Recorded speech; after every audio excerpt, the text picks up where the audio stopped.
Let's keep it moving. All right. You was in the military, right? Facts. What branch were you in? I was in the Navy. The Navy. Okay. Can you kind of talk about what that experience was like? Man, I really used to feel like I got paid just to be out of town. Cause I learned my job forward, backwards, sideways, and upside down. You feel me? So it wasn't no way that they could, stop me or deny me. Yeah. So, I elevated very quick. I made rank really fast. You know what I'm saying?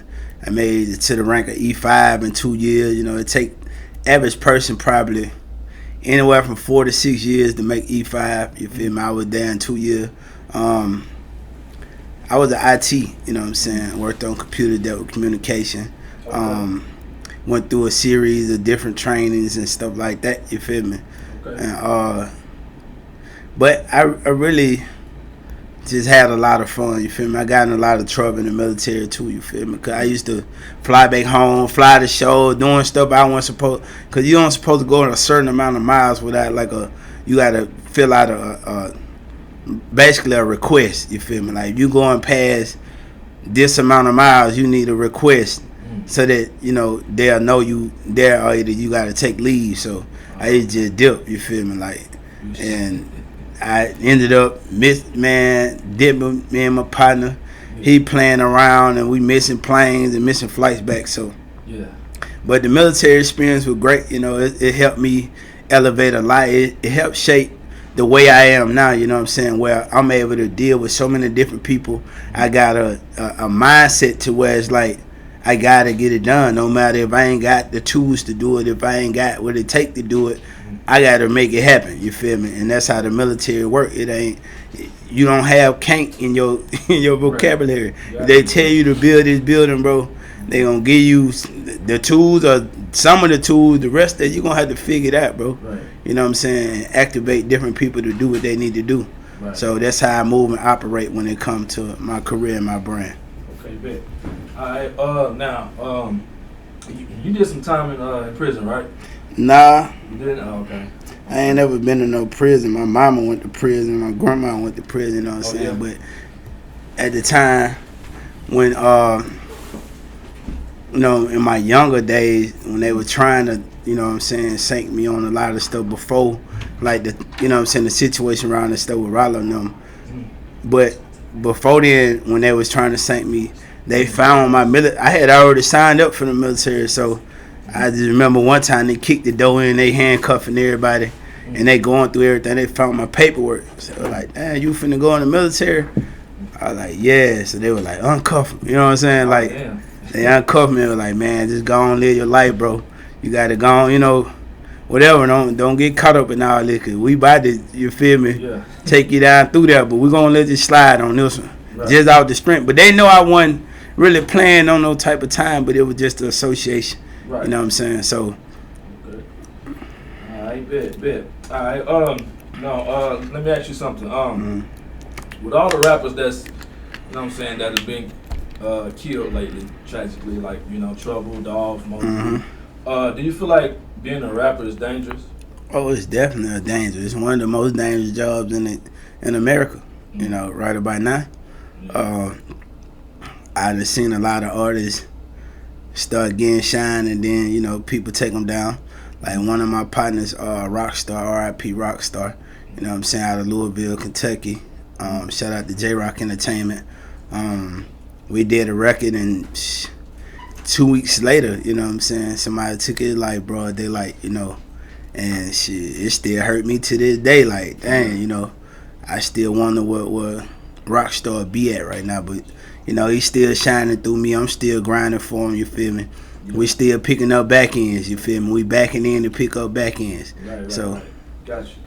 All right, what are some things you feel like, if there's other artists, upcoming artists watching, what advice would you give to them as far as, making sure you move the right way and stuff like that? Well, make sure you build a team of people that's in the best of y'all interests. You know what I'm saying? Because some people want to just jump on board because they see the motion.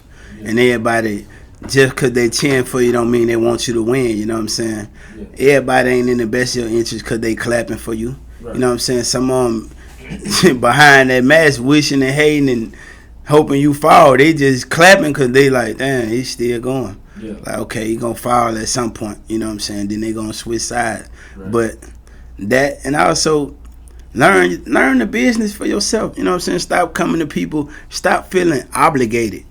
Like people obligated to do stuff for you. Stop feeling like, you know, somebody owe you something because of what they got going. Like, bro, ain't nobody out here grinding to take care of you. You ain't nobody kid. And if you is, shit, if you're a grown ass person, like, you still got to do your own thing. Like, bro, go do your own research, and then you come to a nigga with the information just to cross. You know what I'm saying? Like, bro, don't this mean this? Don't this, that? You know what I'm saying? Like, come somewhere. Like, don't be like, bro, tell me everything I need to know. Nigga, pay me. What the fuck? You know how much fucking energy and time that's finna take? Like, I don't know every single step of the way, you feel me? Like, what worked for me may not work for you. You know what I'm saying? Right. So you can't just look at what's going on with one person and think, dang, I gotta do what he did. No, bro. You gotta figure out how your piece fit in the puzzle. Like, it's a puzzle. So shit, my piece might fit like this, but you might be way up in the top corner like a little, you feel me? You might be rectangular. I'm over here a whole nother, I'm diagonal or something, you feel me? Yeah. Like, you ain't gonna fit over here. This ain't your lane. How'd you get your name? Well, honestly, the Pluto part is something that I knew before I knew my real name, you know what I'm saying? Like, when I was a baby, my auntie, or my grandma's sister, you feel me? She probably was high or something, you know, came in, she was on Pluto, so she started calling me Pluto, you know what I'm saying, when I was an on baby, you know what I'm saying? Yeah. And shit, it just kind of grew on me. The PBE part is my label, you know what I'm saying? Parker Boy Entertainment. Okay. And I really put the PBE, at first I was just going by Pluto, and then, you know, once Future came out and all the extra around that kind of took the whole Pluto setup out of, you know what I'm saying, anybody that was trying to be an artist under that name. Right. So I always knew I needed to change it. I just couldn't figure out what I wanted to do to change it, you know what I'm saying? Like, I was trying different things, like Pluto with the extra old, Pluto with the dollar sign. I'm talking about everything I did, I already had something to it. And one day I ended up ordering my first pieces. You know what I'm saying? My first custom charms or whatever, and I ordered a Pluto piece, and then I went back and I ordered a PBE piece because I ain't have all the bread to really get the whole logo at the time, so I just was like, man, give me the PBE. But I ended up going back and getting that later down the line. But when I ordered the PBE piece and I ordered the Pluto piece, when they sent me the CAD back from overseas and everything, showing how it was gonna look, and once it got finished, they had the PBE piece on the top and the Pluto under it, and I was like, damn, PBE Pluto. You know what I'm saying? Like, it had a ring to it, so I went on Google, typed it in, ain't nothing pop up, YouTube, ain't nothing pop up. I was like, shit, I'm finna run with this. So I just changed all my social media to PBE Pluto, you know, and just start saying PBE, big PBE this, and it took about a year for Google and all my platforms to kind of catch up with everything and, you know, blend in everything, but you know, it really worked out for the better because it helped my career, you know, expand a lot more once I start being able to funnel my audience directly to me. Right. So your name, the Pluto in your name, didn't come from none of that whole era of futuristic. Oh, Pluto, well before then. Way before that. Like, even when I first met Future, like when Rocco and DJ Esco, I used to own a nightclub, you know what I'm saying? Right. We'll talk about that too later on. But okay. But I was saying, but before what I was finna say with that, he was telling me then, like, he was on some, you know, I'm on that Pluto shit, you feel me? But, you know, I ain't understand it. Yeah, you feel me? I was just introducing my name, you feel me, at the time. Okay. But he already was on that type of style, you feel me? But I ain't get it at that moment, you know what I'm saying? Until the world really jumped on, because they were trying to give me the book Future for $1,500, and I was like, shit, I don't know. I was listening to the music what we were used to, you feel me? Like, man, $1,500, they don't know him down here like that. So they were trying to get, so you was trying to use for the book him for a show?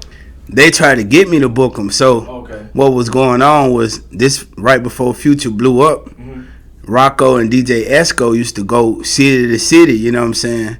getting Future booked, you know what I'm saying, any promoters, cause we booked Rocco before, you know what I'm saying, and I owned a nightclub. So at first they came to the city, and they rented their own venue, and they locked in with a couple DJ, a few people, but I don't think it had enough motion before the show. So the DJ, shout out to my boy DJ Stretcher. DJ Stretcher hit him like, shit, y'all ain't holler at Pluto? They like, who is Pluto? You know what I'm saying? He like, yeah, young nigga, he own the club. You know what I'm saying? Whatever, whoop the whoop. So he hit me, and was like, they wanted to come chop it up. You know what I'm saying? Esco and them, they pulled up on me. I listened to my first time meeting Esco before he was Eskimo City and, you know, blowed up, you feel me? So he came, was like, yeah, you know, we working Future, whatever, whoop the whoop. And, you know, we doing it for $1,500. I was like, yeah, let me hear the music. Yeah. I heard it. I'm like, man, go to the moon.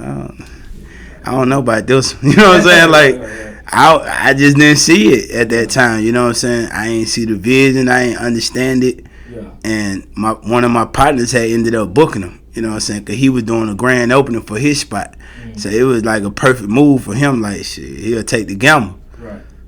Man, they sent down like 1,000 CDs to pass out with the flyers. You know what I'm saying? And then when he passed them out with the flyers, everybody got on the music. They ain't even know him. They just, you know, it was the fact that it was somebody new. And shit, they packed it out. It was a grand opening too, so it was like people came for Future, but then people came for the grand opening, and they knew the records because the CDs got passed out with the flyer. But you know, CDs are relevant now, but back then it was like the end of 2010 going to 2011, something like that. You know what I'm saying? So yeah, that one of them amazing stories. But I ain't gonna lie, probably 6 months after that, boy all over the radio, racks on racks. And hit, I'm like, dang, I know this ain't the same dude. God, I'm sick of it. You know what I'm saying? So that's crazy. Yeah, it was up from there.